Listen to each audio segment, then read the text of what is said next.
Well, recently I've been reading the first book of Samuel and the second book of Samuel, and I've noticed several very interesting ideas for sermons. So this is the first one.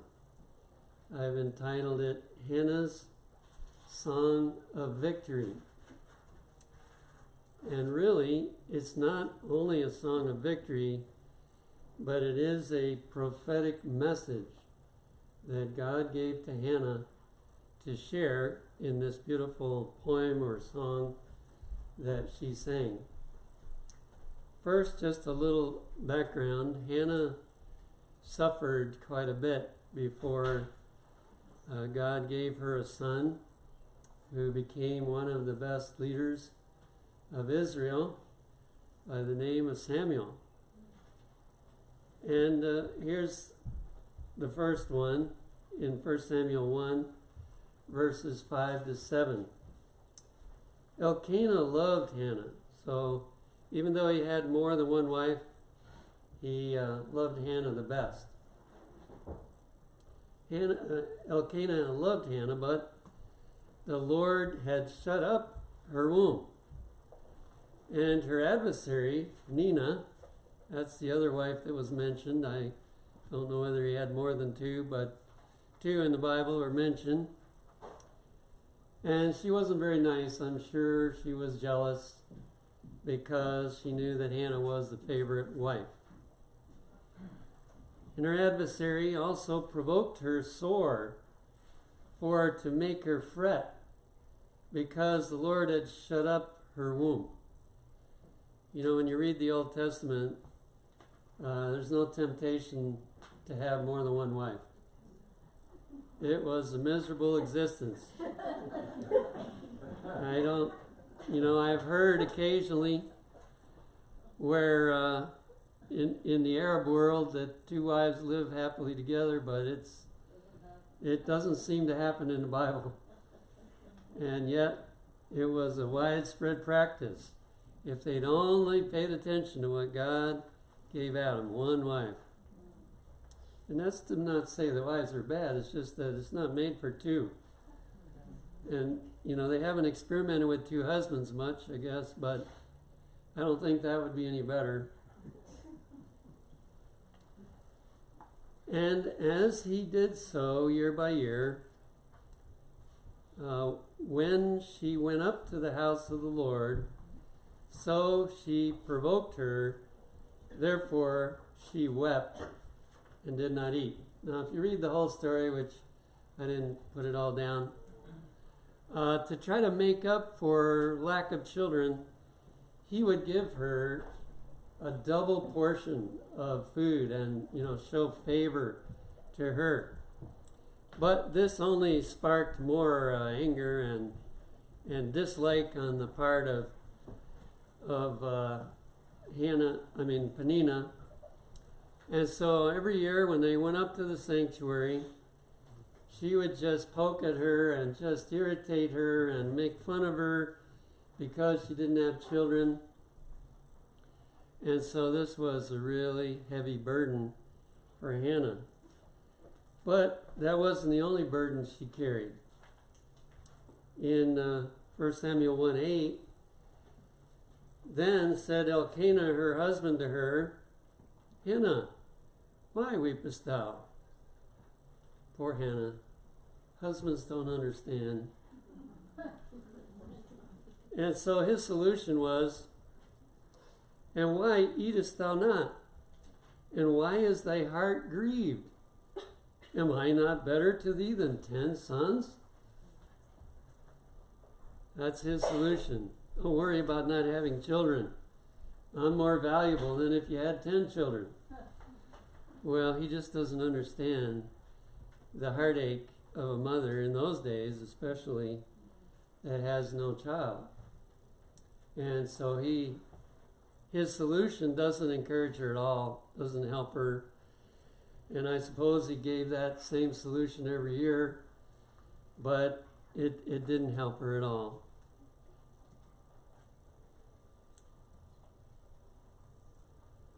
So then she gets to the temple, and in verses 13 and 14, she gets more abuse. Now Hannah, she spake in her heart. So she was praying, but she was praying silently. Only her lips moved, but her voice was not heard. Therefore Eli thought she had been drunken. Now here's the top spiritual leader of the whole nation, and he thinks she's drunk. And Eli said unto her, How long wilt thou be drunken? I thought to myself, why doesn't he ask her a question? Have you been drinking? No, he accuses her of being drunk. And Eli said unto her, How long wilt thou be drunken? Put away thy wine from thee. Talk about being pressed down. This poor lady was really at the lowest she could get. And she gives a good example, though, because she was pleading with God, the only one that could do anything about her situation, and that's the right thing to do. As far as we can tell, Hannah was a very godly woman. Then, later on, after the child is born, she has to wait a while before coming back, but when she comes back, she says to Eli this time, in verses 27 and 8, For this child I prayed, and the Lord hath given me my petition, which I asked of him. Therefore also I have lent him to the Lord. As long as he liveth, he shall be lent to the Lord. Now the Bible doesn't explain why God waited so long to give her a child, but it would seem logical that he knew it would take that long before she would be willing to give her firstborn son to the Lord. And so this tells us some things about our prayers. Now, we don't always get the answer we ask for, but one thing we can be sure, God is able to answer the prayer. And so he answered in this case and gave her a son who he wasn't her son very long as far as being at home. He's pictured as 3 years old when he's brought here. Could have been a little older, I don't know, whenever they weaned. I've heard 5 years when they weaned children, but back then. But anyway, she brought him very young and gave him. And this, of course, she probably didn't know everything that went on in Eli's household, but it was not a good household for this young boy to be in. But the Lord protected him, and he grew up a very godly person. Well then, she was just bubbling over with praise and thanksgiving to God. And so here in chapter 2, we have the song that she sang. And Hannah prayed and said, My heart rejoiceth in the Lord, mine horn is exalted in the Lord. Now, horn was a symbol of power. That's the way animals use their horns to control and to win battles. And so she's picturing that her horn has grown to where it was exalted through God's power. My mouth is enlarged over mine enemies. She didn't use Penina's name, but that's what she's talking about here. That my mouth is enlarged over mine enemies. No more can I be accused of something wrong with me because it didn't have a child. Because I rejoice in thy salvation. Now that has a double significance. She was saved from being childless, but the word salvation, of course, is drawing us to understand that it is only through the power of Christ that we can have salvation. And truly, she was a woman that we will see in heaven. And so she had received salvation, not just from childlessness, but from the presence of Christ in her life. There is none holy as the Lord. That was pretty obvious. Her husband was a good man, but he caused her a trial. Eli wasn't such a good man, but he was trying to carry out the work of a priest. There is none holy as the Lord, for there is none beside thee. In other words, there's nobody else that can do this but you. And you know, many times we're put in situations where there's nobody that can help us except the Lord. And so we need to recognize that He is able, and we need to turn to Him rather than complaining or finding fault with somebody else for what they did or didn't do. But we need to recognize that God is able to save from the situation. For there is none beside thee, neither is there any rock like our God. Now that didn't get capitalized, but it should have been. You know, the people that put the Bible together, they weren't perfect. They did a pretty good job, but they weren't perfect. In this case, rock, and we're going to read the text that show it, is talking about God. Is there any rock like our God? Why would the word rock be chosen? Well, we see, as far as earth is concerned, the most enduring, safe place is a rock. And I notice people love to rock climb. They have total confidence that that rock won't let go. And they climb up these huge distances because they believe that that rock is going to be okay, or the tree that they hooked it to, whatever. So here, obviously, she's praising God for deliverance from her mistreatment and from childlessness. But also, as we'll read in a minute, this is a prophecy of the two greatest kings that would ever rule Israel. King David, who was down the road yet. He wasn't in the sights yet, but he would be coming as the king. And in Jesus as well. And so as we go on, we're going to see that this song was a prophecy just as well as a victory song. In the book on prayer, which, by the way, we're studying when I'm leading out with prayer meeting, here's a quote from there. Hannah's offering of thanksgiving for the answer to her prayer is a lesson to those who today receive answers to their requests. Do we not neglect to return praise and thanksgiving to God for His loving kindness?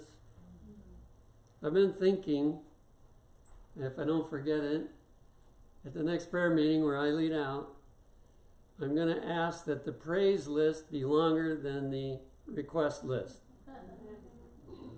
in an effort to train us to be more like Hannah, so that we don't forget to praise God and thank Him for the wonderful things that He's done. And we're told in the last chapter of Steps to Christ that there are more blessings that we get than problems. So that means it should be easy for us to do what Hannah did. And she didn't even leave that sanctuary till she had praised God for the answer to her prayer.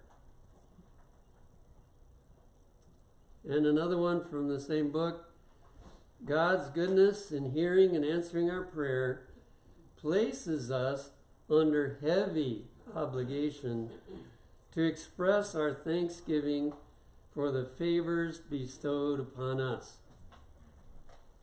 What kind of obligation? Heavy. Heavy obligation. You know, I've been struggling with this myself. It seems like in this country we're so baby. And the Lord has certainly done that for me in my life. I haven't had any situation of continuous pain, except for one period of 6 months I had it. But other than that, I haven't had it. But I have it now. And my temptation is to not be praising Him for the good things that He's doing and the good things that He's done, but asking Him to remove the pain instead.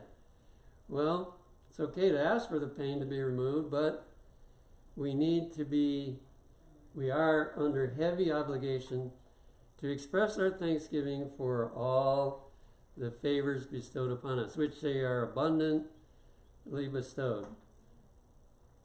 We should praise God much more than we do. Much more. The blessings received in answer to prayer should be promptly acknowledged.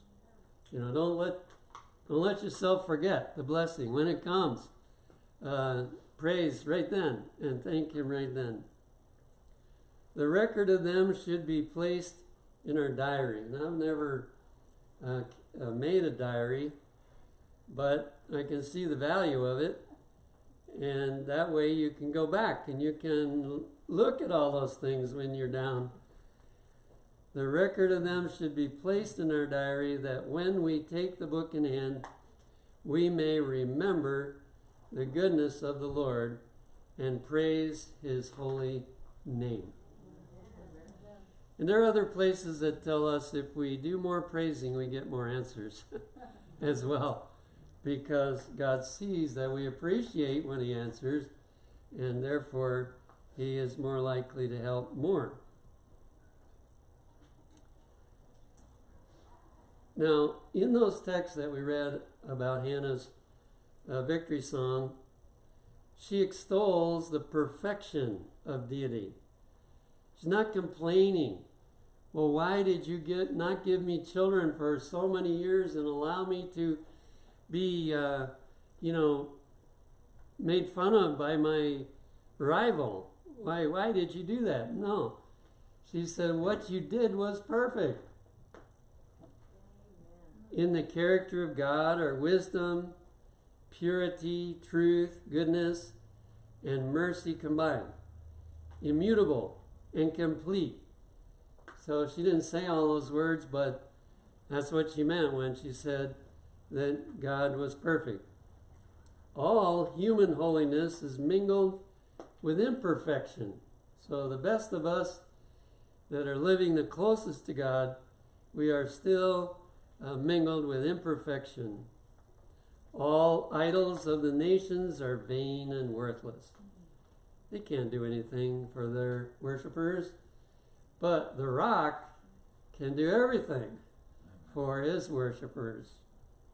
God is our only refuge and support, and those who trust in Him will never be confounded. So, for a time, it looked like she was, what can she say? You know, she didn't have a child. But now she realizes that all who put their trust in God will never be confounded, at least not on any continuous basis. The time will come where God will take care of the situation. Now let's think about this rock for a minute, because all through the Bible it talks about God as a rock. For instance, Exodus 17 verse 6, talking to Moses, thou shalt smite the rock. Again, that could be capitalized, although it's talking about the literal rock. Thou shalt smite the rock, and there shall come water out of it. Here is an object lesson that the water of life comes from Jesus, who is called the rock. And that when Moses would strike that rock and the water would come out, this was physical water, all right, to take care of their thirst.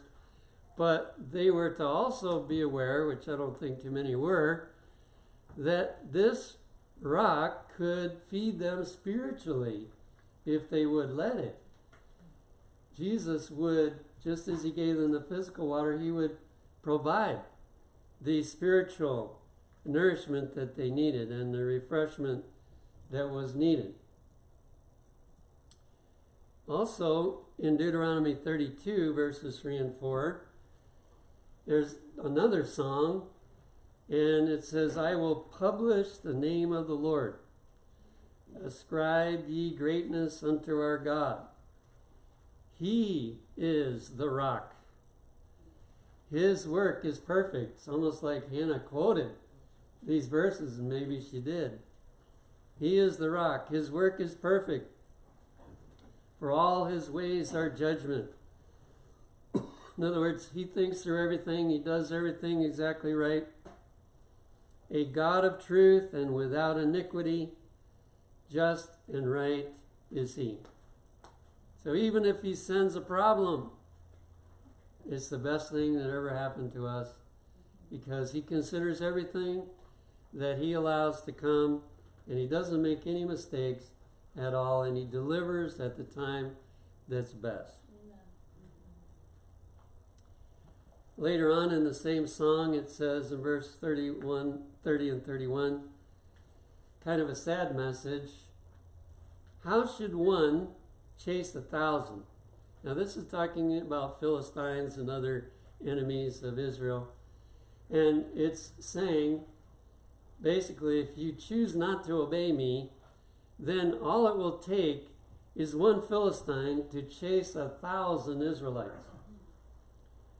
How should one chase 1,000 and two put 10,000 to flight? Except their rock had sold them, and the Lord had shut them up.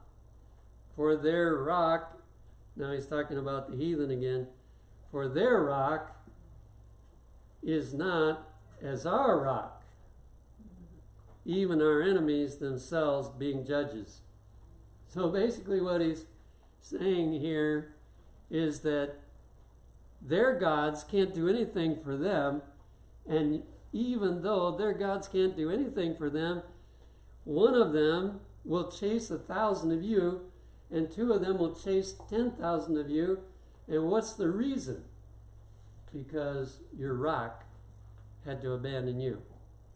And the reason, God never abandons his people who are willing to obey. But when God's people choose not to obey, they get worse off than those that are not professing to serve God at all. And that's, if you read the whole chapter, you'll see that they had a number also for how many of the Philistines they could chase, but it was a smaller ratio than this.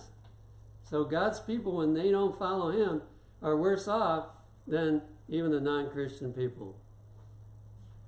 But it's because the rock can't support what they're doing. And then we have a very clear statement about the rock in 1 Corinthians 10 verse 4.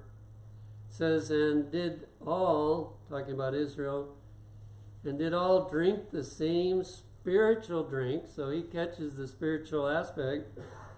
For they drank of that spiritual rock that followed them, and that rock was Christ. Now the rock that Moses struck didn't follow them, but the river did. And so he pictures it here that Jesus followed the Israelites all those 40 years. He followed them in all situations, and he did what he could for them, but most of the time they seemed to be disobedient. And this clears up another mistaken verse in the Bible. In Matthew 16 verse 18, Jesus is talking to Peter. And I say unto thee that thou, Peter, by the way, Peter means a small rolling stone. That thou, Peter, and upon this rock, talking about himself, I will build my church, and the gates of hell shall not prevail against it. Now, sad to say, there's the biggest religious organization in the world, at least Christian, supposedly Christian organization in the world, claims that it was talking about Peter. But Peter was simply a rolling stone, and we'll see that in just a moment. However, Jesus has always, from Genesis to Revelation, been the rock. And so he said, when I build my church on me, the gates of hell, all that Satan can do, and all of his host will not stop the development of my church. Amen. It will complete its course. Amen. And so we need to really know that right now, because there's a lot of things that go on that ought not to go on, and not everyone is faithful to him. But that church which Jesus started is going to finish. Just like Hannah had the victory song, they're going to be able to have the victory song too. Now, why do I say Peter was not the one? In the very same chapter,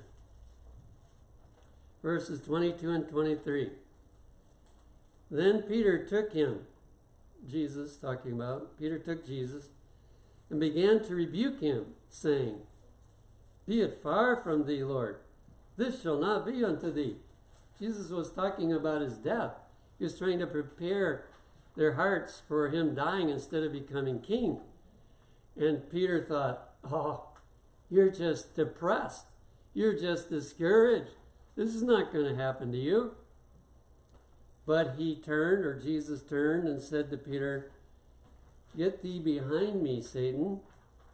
Thou art an offense unto me, for thou savorest not the things that be of God, but those that be of men. So, within minutes, Peter was rolling. He was no rock. He couldn't be what we built the church on. He was simply a rolling stone. Now, of course, a lot of people think, because of the wording here, that when Jesus said Satan, he meant, Peter, you're Satan. No. He was talking to Satan, leave my disciple alone. You've got him mixed up, and leave him alone, because what he's saying is not the truth, and it may tempt me to not go to the cross. But not Peter. However, Peter was a rolling stone, and then later we know that he denied his Lord, and certainly God couldn't build his church on that. Okay, going back to 1 Samuel, the song, verse 3, talk no more so exceedingly proudly. It's like she's speaking to Peninnah. You can't talk anymore, full of pride because you had several children and I didn't have any. Let not arrogance come out of your mouth, for the Lord is a God of knowledge, and by him actions are weighed. But here it begins to talk especially about David. Now, when you read the story of David, did he ever have enemies? He had enemies from everywhere, and his whole life seemed to be a battle, except for a very short time. But in the end, David came off victorious every time. And when Jesus came to earth, he had the same enemies everywhere, on every side. But the message to them, all those enemies, is if you're proud, if you're arrogant, and you think you're better and you're going to succeed, I'm telling you, it won't happen, because God is able to turn it around. Goes on to verses 4 and 5. The bows of the mighty men are broken, and they that stumbled are girded with strength. So he pictures God's people. They're, in the minority, and they seem to be stumbling around, and they can't seem to accomplish what they need to do. and the enemy seems to be on the win, but it says, look out, the time is coming where things will turn. They that were full have hired out themselves for bread, and they that were hungry ceased. Again, a contrast. Those that seem to be succeeding, they have all the food they want to eat. They're just seem to be blessed abundantly. But he says, wait, the time is coming.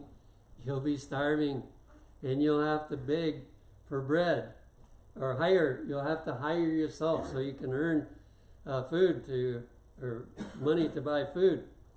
But the ones of God's people that were hungry and didn't have enough to eat, they're going to just be blessed abundantly with food. Here's a comment on those verses. How often, even in this life, now we know the future, we know what the future holds. That all those that don't follow God are going to be destroyed, and God's people are going to be exalted and never more have any of those troubles. But even in this life, how often, even in this life, do we see the ungodly brought to shame and confusion? So for a time they seem to really be prospering. I read a list of 12 millionaires as to what happened before they die. You know, lots of people would like to be a millionaire. So they have plenty of money and never have to worry about whether they can buy this or not. Out of those 12 millionaires, some of them died in prison. Some of them died a pauper. And some of them, I forget all the outcomes, but the vast majority of them ended up exactly like this text is talking about. Do they aspire to distinction and worldly honor? You know, that's what everybody cherishes today. I just want to be somebody important, somebody that they will remember me, and so on. And those that are not following God are craving that. And sometimes even God's people crave that. But this song is saying, don't crave that. Because do they aspire to distinction and worldly honor? Are they proud of their valor and military skill? So are they thinking, wow, you know the story of Goliath. He was very confident. But it turned out just like this song said for Goliath. Going on, it says, their bows are broken, and they themselves overcome by a weak and despised company. Always, God's people are small in number. They are looked down upon. You know, people look at Seventh-day Adventists and they say, how could they be right? Look at how few of them compared to all the Sunday keepers there are. They couldn't possibly be right. Well, if you study your Bible, you'll find that God's people have always been in the minority. And so they are weak and despised company, for God hath girded the stumbling ones with strength. Do they trust in their riches and indulge in luxury and extravagance while trampling upon the rights of the poor? They may themselves meet with reverses. So in other words, God doesn't let people get away with that on and on. They may mistreat the poor, they may take advantage of the poor, but eventually that God takes care of them. They may themselves meet with reverses and be reduced to the necessity of toiling for bread to satisfy their hunger, while many who have endured hardship and privation are blessed with plenty. So the roles get reversed. Humility first, no boasting, no thinking we're great. That comes first, and then the blessing comes later. But those that want the blessing first end up with the curse later. Even in this life, it says, this happens. Going on, it says in verses 6 and 7, the Lord killeth and maketh alive. He bringeth down to the grave and bringeth up. So only God is able to do this. And he controls our life, how long we live. And also, he controls our ability to come up out of the grave. The Lord maketh poor and maketh rich. He bringeth low and lifteth up. So, if God blesses us, we need to remember where the blessing came from. It came from God. Otherwise, we may have to lose it. I read of one lady who was a very poor member of the Adventist church. And she was so sad because she just wanted to be able to give money to all these missionary projects that people were talking about and to help these, and she just couldn't because she just barely had enough to survive on. Well, then the Lord heard her prayer and he made her wealthy. But as time went on, her giving got less and less. And so she never did give the way she wanted to because it was so nice to be able to buy all these things for herself. Well, God took it away again. And she learned that that's where it comes from. It comes from him, not from any talents we have or any breaks we get or whatever. That if a person does well financially, it's because God has helped them to do well financially, and they need to appropriately thank him and show favor for his work because of what he's done for them. And all of this she makes very plain in her song of victory.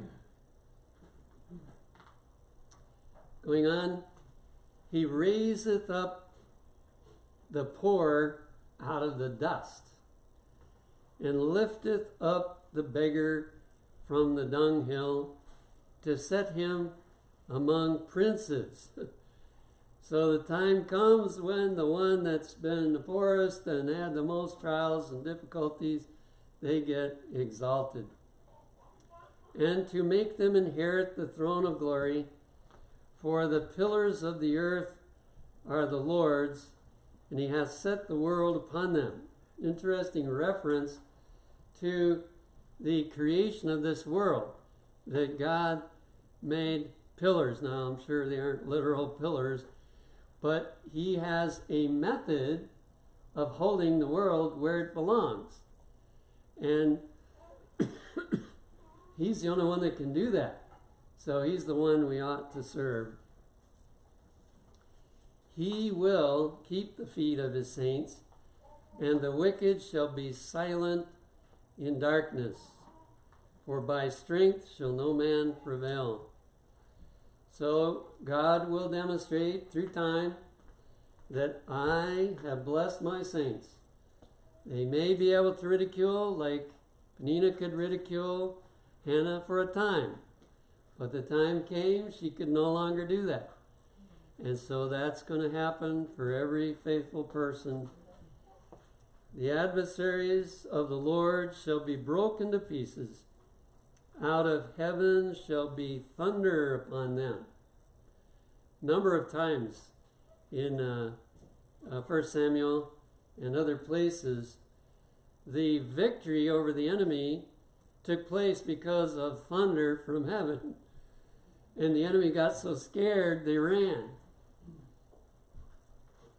The Lord shall judge the ends of the earth, and he shall give strength unto his king, and exalt the horn of his anointed. Now there is where he clearly is talking about King David and about King Jesus. And this tells us the prophecy, how is it going to turn out? When we serve Jesus, we may be ridiculed. We may have a lot of people think we're crazy. We may be looked down upon, but the day comes when we are exalted because we are serving the God of the universe, the rock.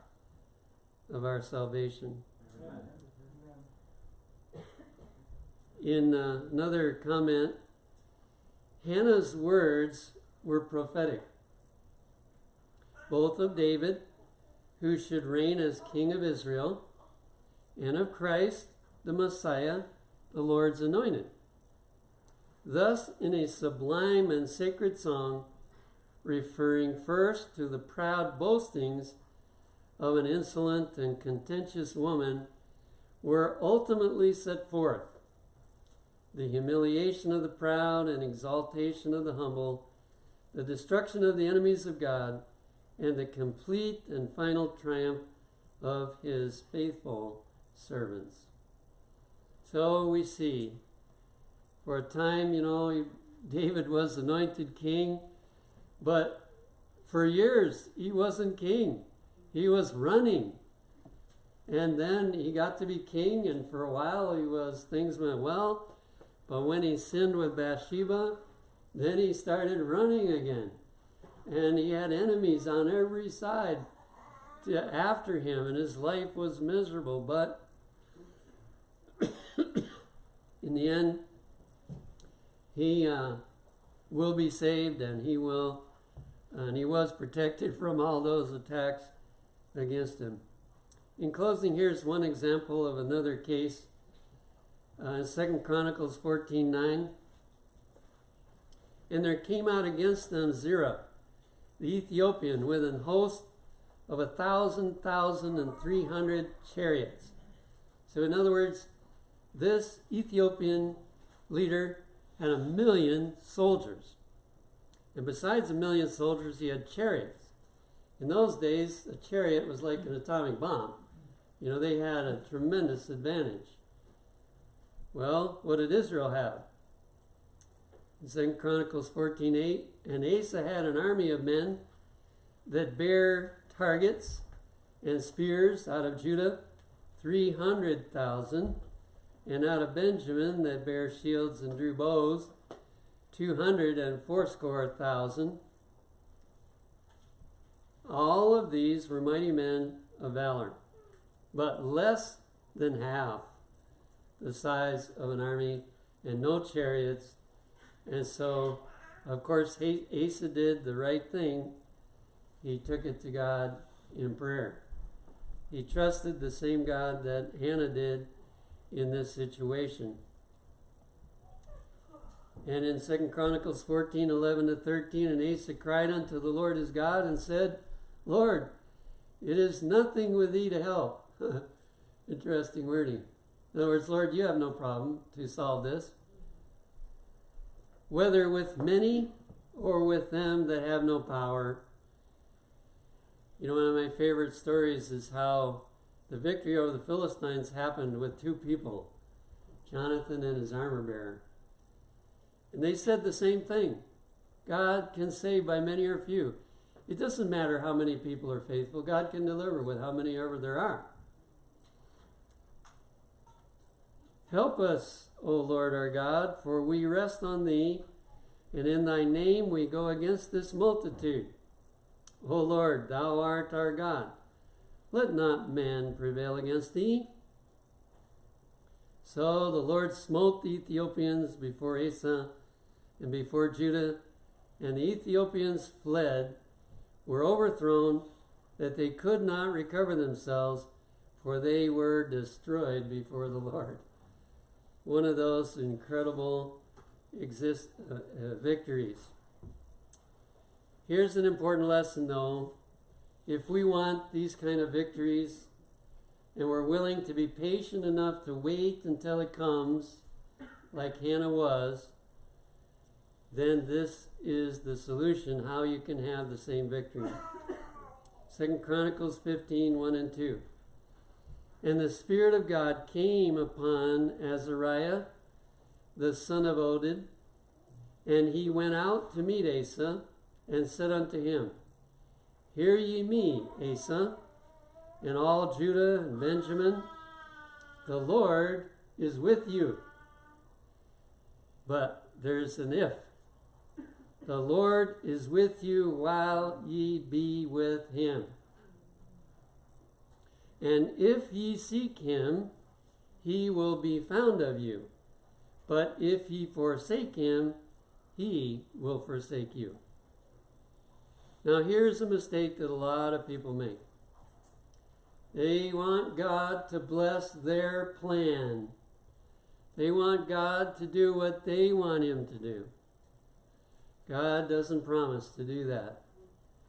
But he says, if you will follow my plan, if you will do what I tell you to do, then you will have my blessing. And you will have the victory.